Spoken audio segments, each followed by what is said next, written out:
Bythjul.com. Däck och fälgar online direkt hem till din dörr eller närmaste verkstad.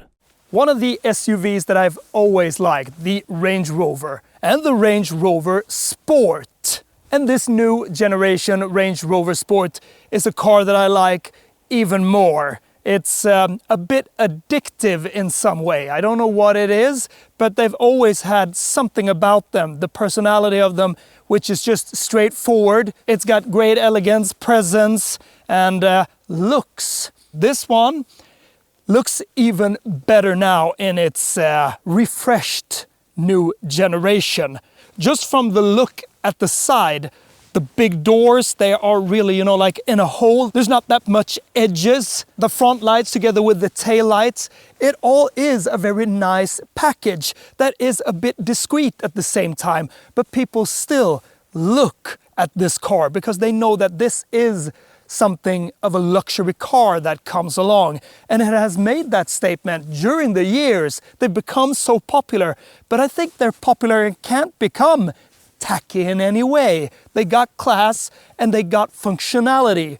They can almost do anything that most cars can. And they can also tackle a lot of other challenges that many other big SUVs really can. So the design is there. So if you're going for a new one, had the old one, you're satisfied with that one, well, then this upgrade will be just perfect because it doesn't run away in that design segment of being too extreme in any way. And I just like that, those subtle changes. But at the same time, it feels a bit more relaxed. It knows it got elegance. It knows it has been popular. And I think it knows it will be popular again. Stepping into a car that has this height is just something extra.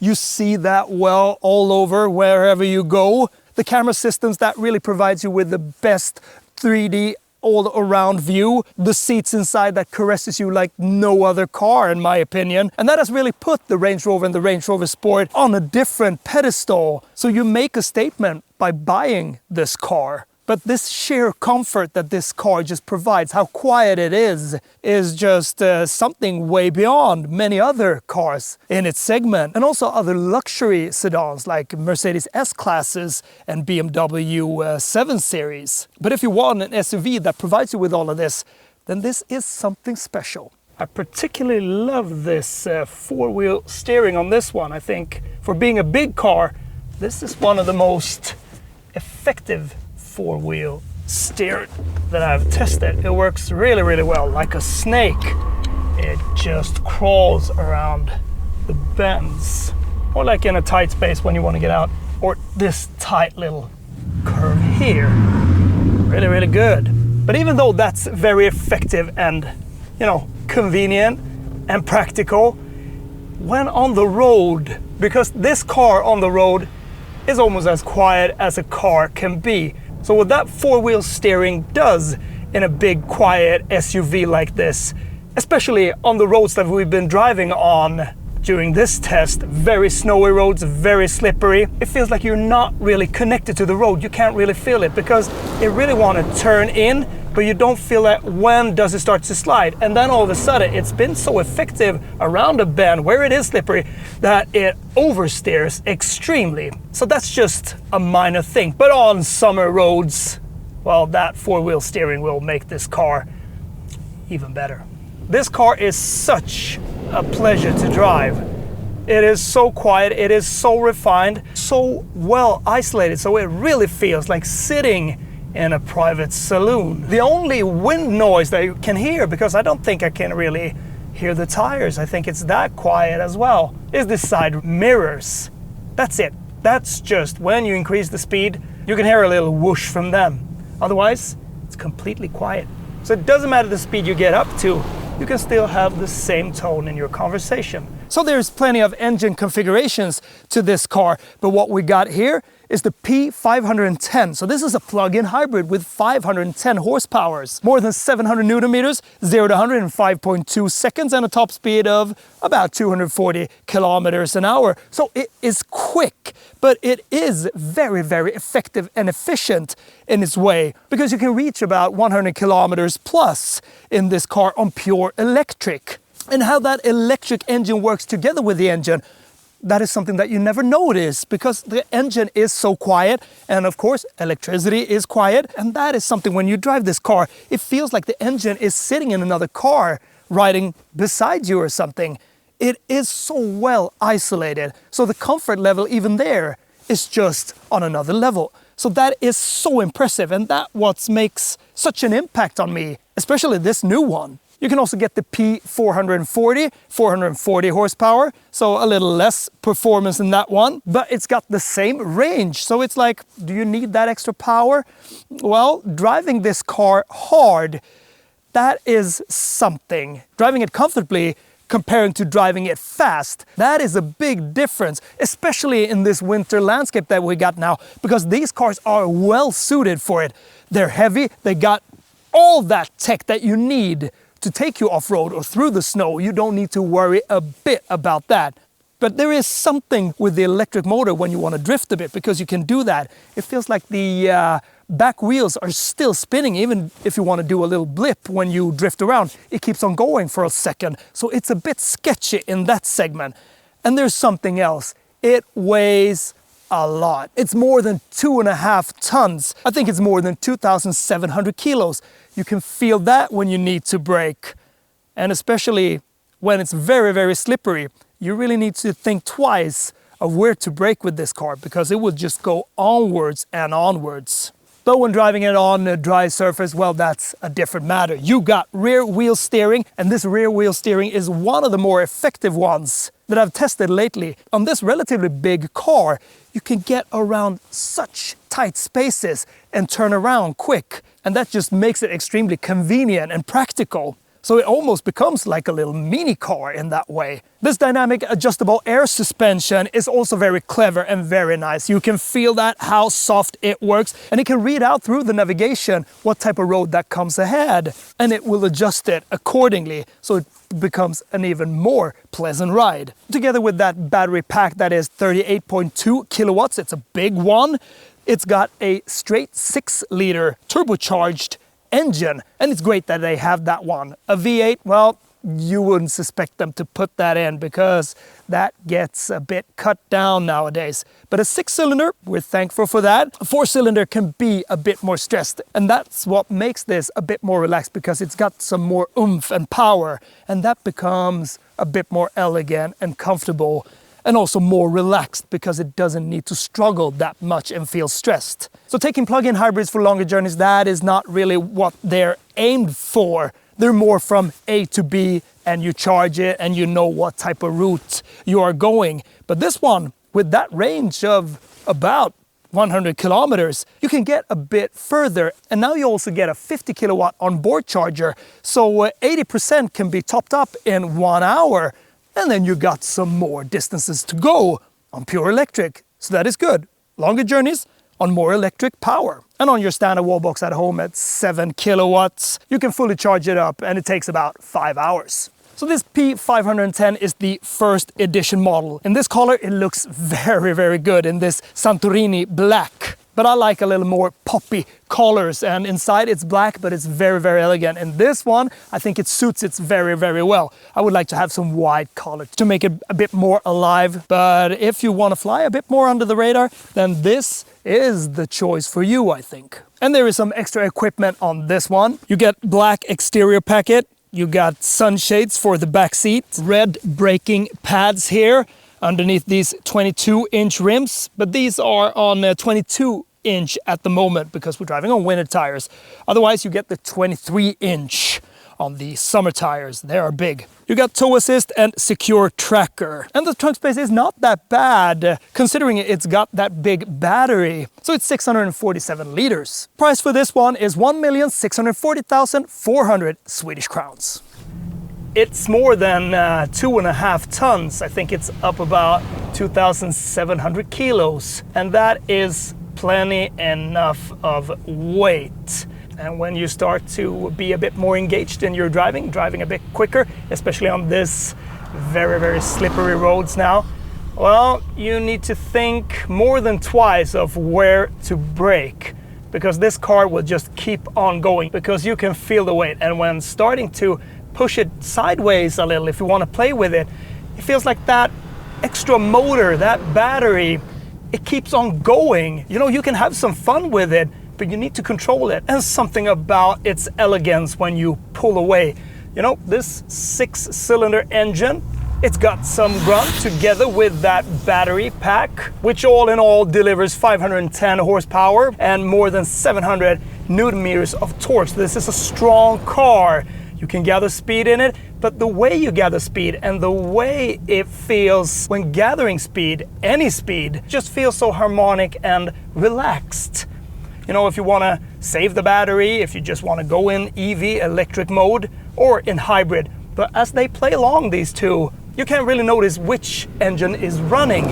And that is real luxury. It's not like in many other plug-in hybrids that get into the engine and that feels very stressed, because this is strong enough and it works together with that battery in that way that you shouldn't be able to notice. So they've really accomplished that point.